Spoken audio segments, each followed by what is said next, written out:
So let's start. So here we have the transverse wave, as you can see here. So this is the transverse wave. So they say start with the two transverse wave, which is P and Q, as shown below. And you can see the one that has the bold line is the wave P, okay? And the one that's got the dotted line is it's Q, okay?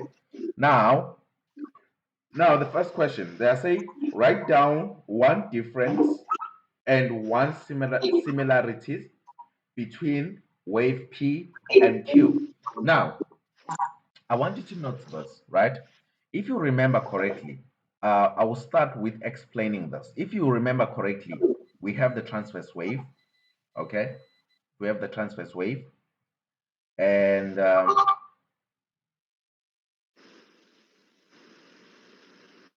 okay, and remember, I said to you, okay, this is T of S, right? I said to you, if I want to if I want to find one completed wave, the one completed wave is made up of crest and trough, and we said this is a crest, right? And we said this is a trough. You remember? Yes, I remember. And then and if we want to find the completed wave, if it would made up of one crest and one trough, that will be one completed cycle. So if I want to draw the one completed cycle, it would be this. Yeah. So that meant yes, I remember. Right? And the second one, is this. Okay? So that means I got two completed. You got two completed waves. Yes, completed cycles.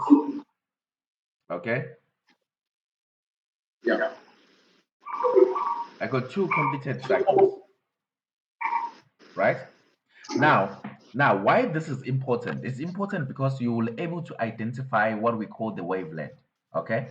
The wavelength we said is the distance from crest to crest, or the distance from crop to crop. So the wavelength is the distance from crest to crest, that's the wavelength, or from crop to crop.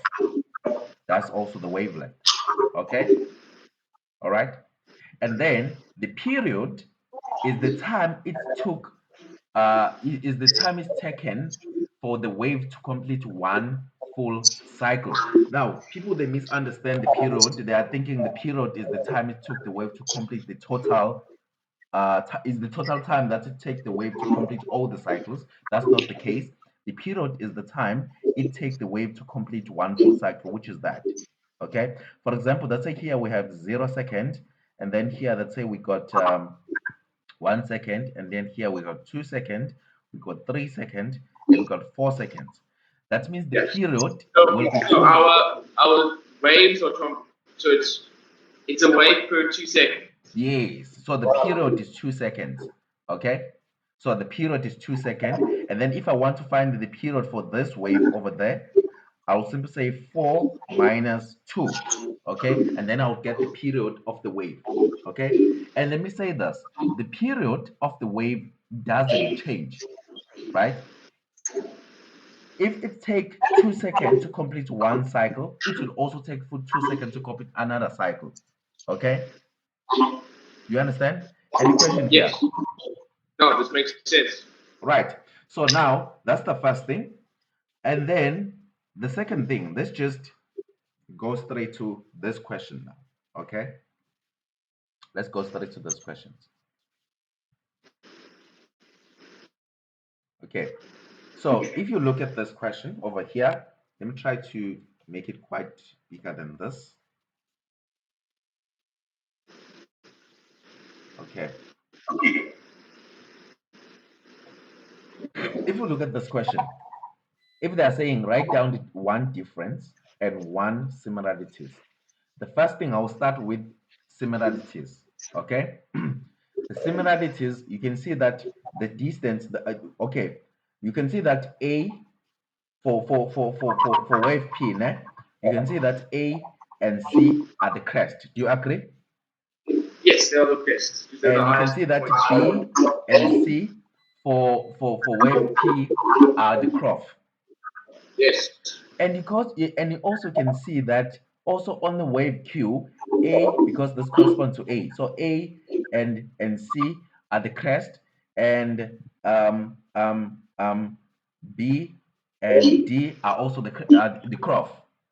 You understand? Yes. So basically, they Yes. have the corresponding crest and cross. Now, what does this implies? That tells you that the distance from here to here with the same with the distance from here to there.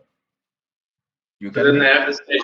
They They have the have the same same wavelength, wavelength. Yes. right? So they have the same wavelength, which is similarities, but the difference, remember, I said the distance from the rest position to the crest. I'll start with wave Q, right? For wave Q, let me use another dot from this distance from the rest position to there. We call that a wave amplitude, right? Right. So you can see that the amplitude for the wave of Q, right, is less than the amplitude for the wave of P. Okay, because the amplitude for the wave of P, it will start from here. I'll just write it here. It will start from here up until there, right? So the difference is that they have different amplitude. Yeah. Oh, Any that makes question? sense. Any question here? Oh, that makes sense. Same wavelength, different amplitude. Yes. Yes. Now you are done with this first part. Now Yes. let's go to the second question. So the second question, they are saying for the wave P. Now, and now they want you to only look at wave P. Okay. So for the wave P, write down 2 points that are out of phase. Okay. Now, 2 points that are out of phase. Let's just write the wavelength for the sake of explanation and definitely yeah, for the sake of explanations. If you have the wave like this,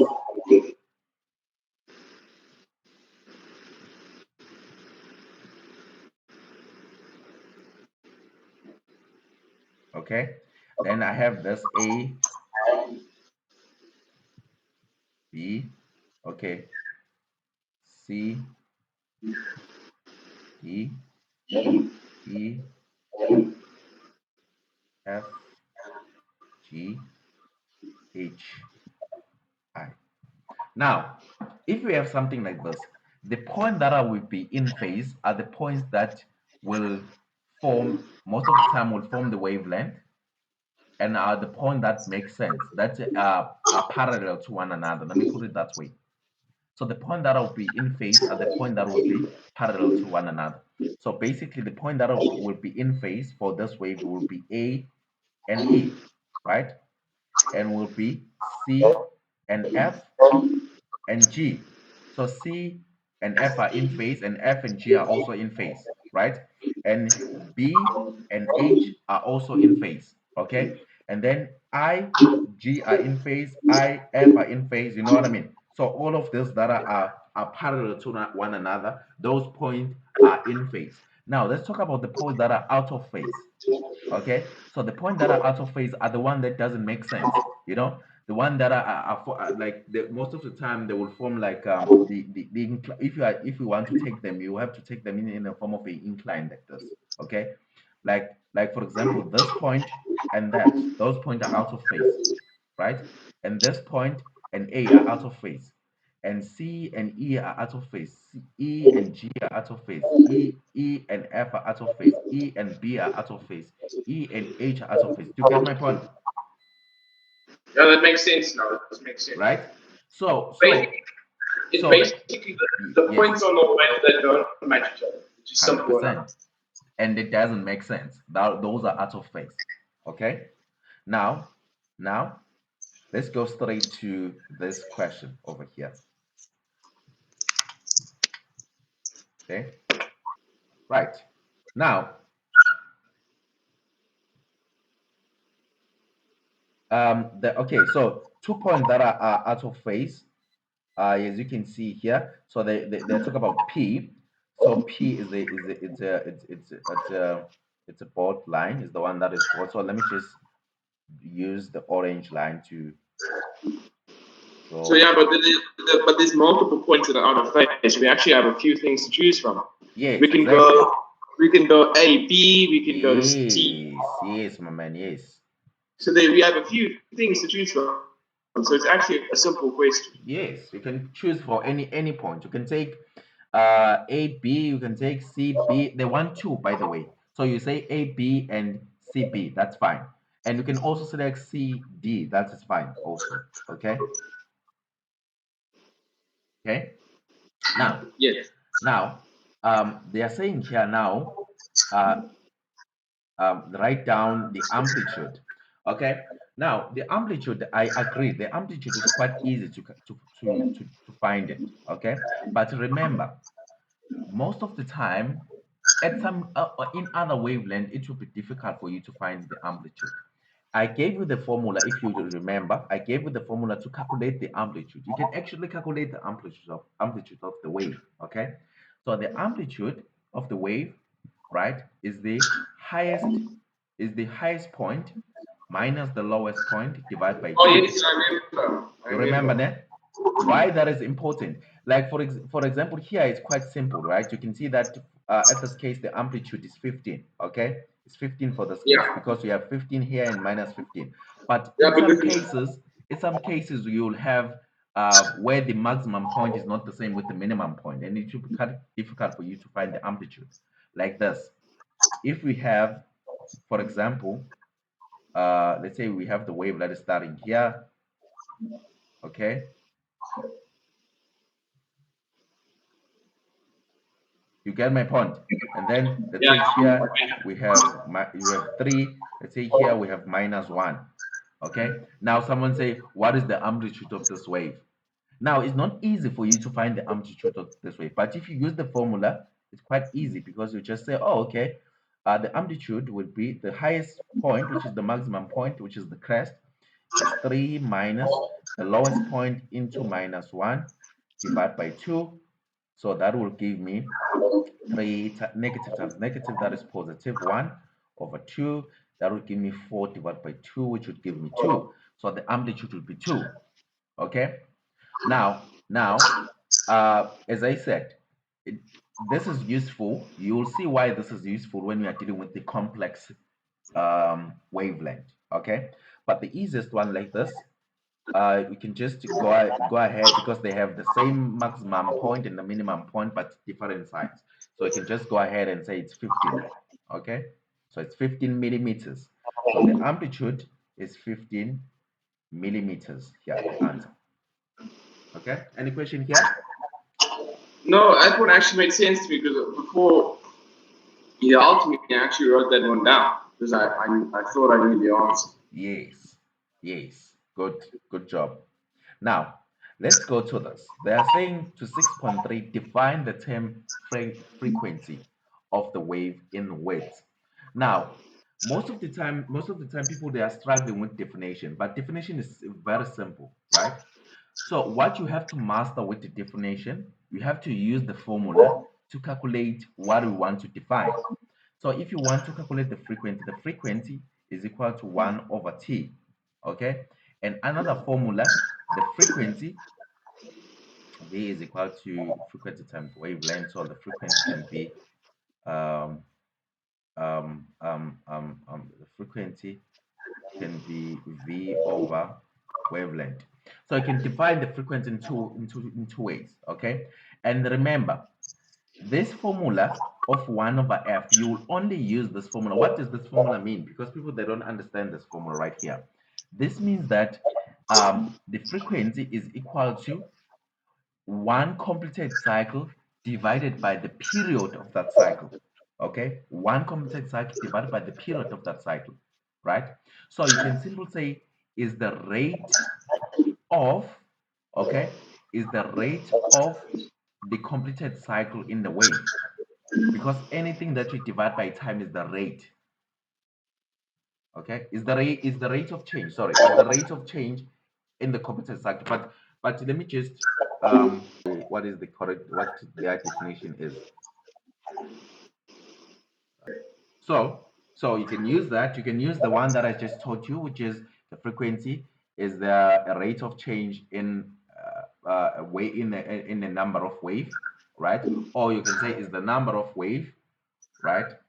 That is give you the number of waves at a specific time in 1 second, okay?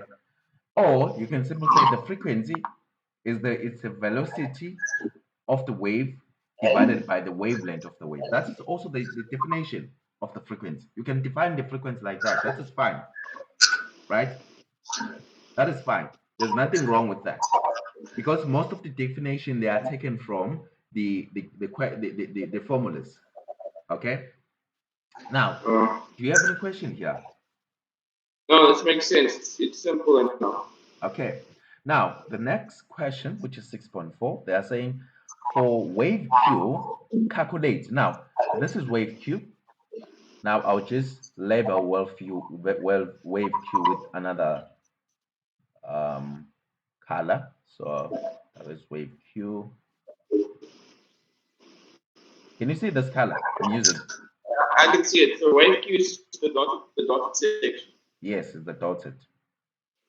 But doesn't our waves have the same frequency, sir? Yes, they do have the same frequency. They do have the same frequency. Yes, are you confused with something? No, I'm just asking because it's going to be the same calculation for both. Yes, that's why they asked one of them. Okay, that makes sense. I was wondering why yes, they will have the same frequency and the same period. Yeah. So now they are saying for wave Q, calculate the frequency of the wave. Now there's two ways to do this, but the easiest one, which is simple, right, is to say the frequency, right, is 1 over t. And I want you to notice what do I substitute here, right? Now, because most of the people, they are thinking the period that you'll be using is the total time of the wave, is the total time to complete all the waves. So what you actually need, you need the time it took to complete one full cycle. That is the period. So here, at this case, you can see that the period, it will be the time from here to one completed cycle, which is here, and here to here. So I can simply say 1.5 seconds minus 0. That will give me 1.5 seconds. So the period is 1.5 seconds. Or alternatively, I can simply say 3 minus 1.5. That would also give me 1.5 seconds. Do you understand? Yeah, it makes sense. Right? So if I want to calculate the period, the frequency, I'll simply say the frequency is 1 over 1.5. Right? So what is this? Can you quickly calculate this for me? You have a calculator with you? Yes, 67. 0.67 hertz, right? Now, this is the first way of calculating the frequency. As I said, there's two ways for you can find the frequency. And you can see that we have two completed cycle. So since we have two completed cycle and the total time is 3 seconds, okay? So what we can do, we can simply say the frequency is also equal to the number of completed cycles divided by the total time of the wave. I see. Okay. Now we have two completed cycles while the total time is 3 seconds. So what is this? What is 2 divided by 3 seconds? It's 1 over 1.5. No, just punch it. I want it in decimal number. 2 divided by 3. What is that? 0.67. So 0.67. You can see that we're also getting 0.67 hertz. Right? So there's two ways you can calculate the frequencies, like this or like that. And many people, they don't understand this. They don't understand what is the period. So they think that, yes. Yes. Will I get marks for both of these? Or No, you choose one. You choose one. You choose one. But I'm just asking, if I use the second method, will I still get the mark? Yeah, yes. 100%. You'll get the marks. I This is was doing this is because when I actually was this is actually the first formula, this one, right? And the standardized one is this one, right? So because when I was doing you can use one of this, right? But I'll suggest to use 1/t, as long as you know the period of the wave, you know what time it took to complete one cycle, you can use that. because when I was doing my last mathematics, my last physics test, Hmm. um, but it wasn't physics at the time, it was